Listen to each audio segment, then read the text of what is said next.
if your job is to try to be the best basketball player you can be, right? To do that, you have to practice, you have to train, right? You want to train as much as you can, as often as you can. So if you get up at 10 in the morning, train at 11, right? 12, say 12, train at 12, train for 2 hours, 12 to 2. You have to let your body recover. So you eat, recover, whatever. You get back out, you train, start training again at 6. Train from 6 to 8, right? And now you go home, you shower, you eat dinner, you go to bed, you wake up, you do it again, right? Those are 2 sessions. Right? Now imagine you wake up at 3, you train at 4. You go 4 to 6, come home, breakfast, relax, blah, blah, blah. Now you're back at it again, 9 to 11, right? You relax, and now all of a sudden you're back at it again, 2 to 4, and now you're back at it again, 7 to 9. Look how much more training I have done by simply starting at 4, right? And so now you do that, and as the years go on, the separation that you have with your competitors and your peers just grows larger and larger and larger and larger and larger. And by year 5 or 6, doesn't matter what kind of work they do in the summer, they're never going to catch up because they're 5 years behind. Right? So it makes sense to get up and start your day early because you can get more work in.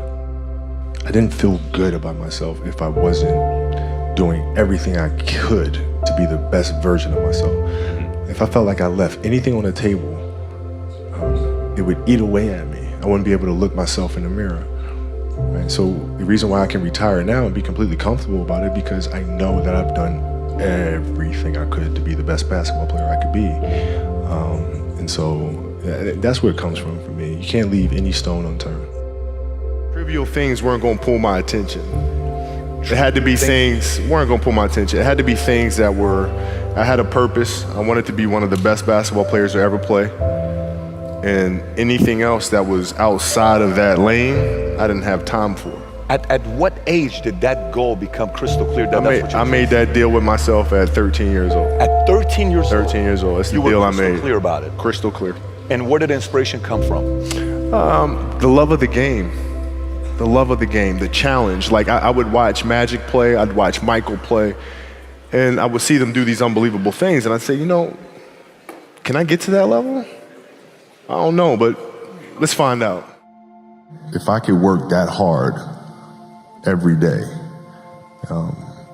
with being blessed with the physical tools that I have, what would my career be? And I made a promise to myself from that day that I was going to work that hard every single day so that when I do retire, I have no regrets. And that was the most important thing for me, is to leave no stone unturned, get better every single day. And if I lived that way, then over time, I'd have something that was beautiful. But that was my philosophy. It seems like a pretty simple one, but if you live your life to just get better every single day, you do that for 20 years, what do you have? Follow your passion first. First. When I retired from the game, I sat there asking kind of all the wrong questions. What's the biggest industry I can get into? And it's all the wrong stuff. And you got to sit there and ask yourself, okay, what am I truly passionate about? What do I enjoy doing? And when you feel that way, honestly, you feel like you have never worked a day in your life. It's the most fun thing in the world. You get up in the morning excited about what you're doing. And you got to be really honest with yourself about it. If you wake up in the morning and you're dreading going to work, dude, do something else. Right. Do something else. And those are hard decisions to make. But when you make those decisions, it's a very liberating experience. And you'll find out that the rewards will come. Basketball for me was the most important thing.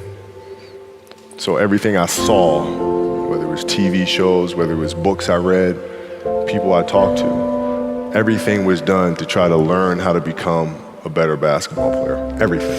Everything. And so when you have that point of view, then literally the world becomes your library to help you to become better at your craft. The competitiveness that I bring to work every day is really helping people, in a sense, be competitive with themselves.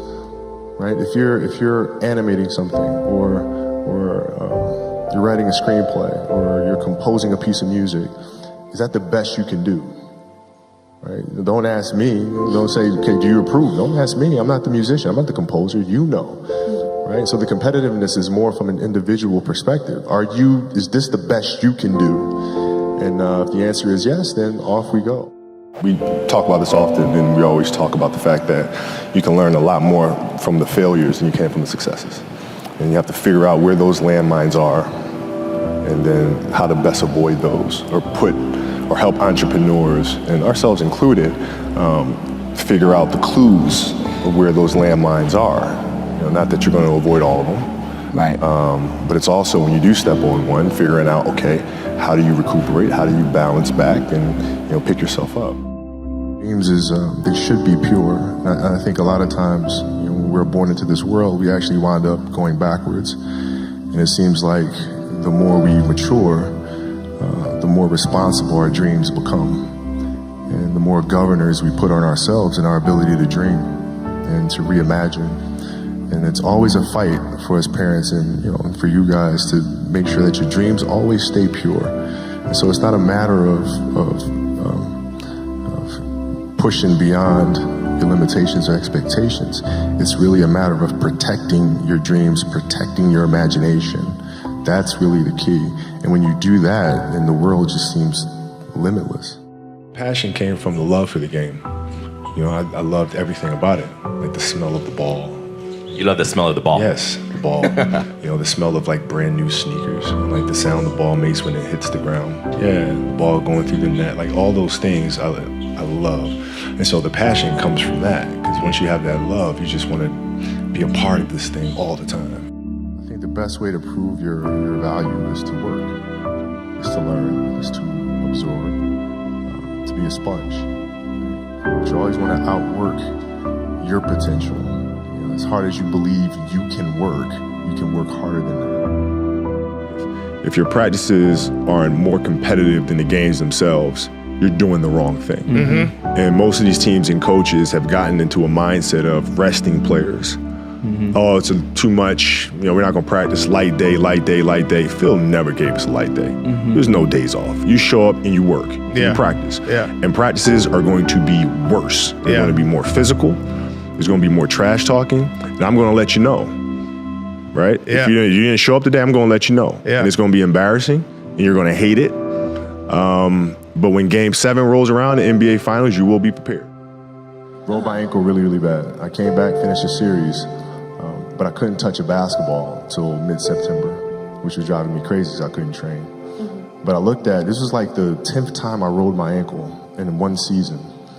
So I'm looking at that and I'm saying, okay, I got to address that. And so being that I couldn't get on the basketball court, what I did was I took tap dancing lessons.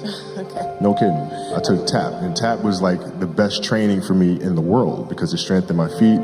It changed my rhythm and my approach to the game. I was able to change speeds when I came back the following season. I think dancers put way more strain on their body than athletes do. And I think there's a lot that can be learned from that. My daughter took ballet for several years, and I would sit there in the class, right? And I didn't know what I was getting into because I don't know anything about ballet, right? But I'm sitting there in the class, and I'm watching her get the first position, the second position. I'm learning the structure and the rules that go along with that. Mm-hmm. And as athletes, there's a lot to be learned from that. Because if you simply go out there and perform and play, yeah, you'll be great every now and then. But if you play with structure, if you understand the rules that come along with that, the discipline that comes along with that, then you reach another level. But you guys have my respect. If other people that don't see that, they're idiots. At 13 years old, I had a kill list. And so, they used to do these rankings. It was Street and Smith basketball rankings. And I was nowhere to be found because I was like 6'4", scrawny, like 160 pounds soaking wet. So I was like 57 on the list. And so I will look at 56, 55, all the way up to number 1, who these players are, what club teams they played for. So when we go on an AAU travel circuit, I got to hunt them down, right? And so that became my mission in high school, is to check off every other person, all those 56 other names, hunt them down and knock them down. The game is just a part of me. So it never leaves. Even now that I'm retired, everything that I've learned from the game of basketball, I've carried it over into life. Mm-hmm. Like basketball's helped me be a better person, a better friend, a better father. Well, because there's life lessons that are within the game, like communication, like unselfishness, like attention to detail, and empathy and compassion. Like all those things are in the game. And as an athlete, if we are aware of those things, it helps us become better human beings.